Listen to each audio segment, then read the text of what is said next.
पाकपतन में महंगाई का तूफान, सब्जियों की कीमतें आसमान पर। तफसीलात जानते हैं हमारे नुमाइंदे हाफिज मोहम्मद अनवार की इस रिपोर्ट में। की सब्ज मंडी में सब्जियों के नरखों में मामूली इजाफा देखने में आया, मगर आम मार्केट में सब्जियों की कीमत 2 से 3 गुना बढ़ गई।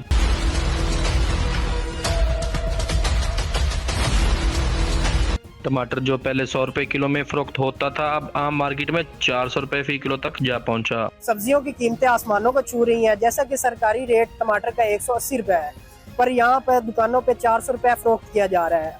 अवाम को असल कीमत से बढ़ के 20-30% महंगी सब्जी फरोख्त की जा रही है। लोगों को बहुत सी मुश्किलात का सामना करना पड़ रहा है। हमारी इंतजामिया से गुजारिश है कि सब्जियों को सस्ता किया जाए। मार्केट्स में प्याज 150 रुपए, आलू 200 रुपए, जबकि सब्ज मिर्च 300 रुपए फी किलो तक फरोख्त हो रही है।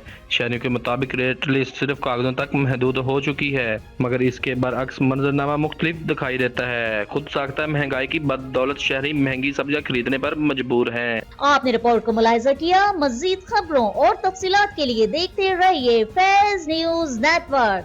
फैज न्यूज, फैज सबके लिए।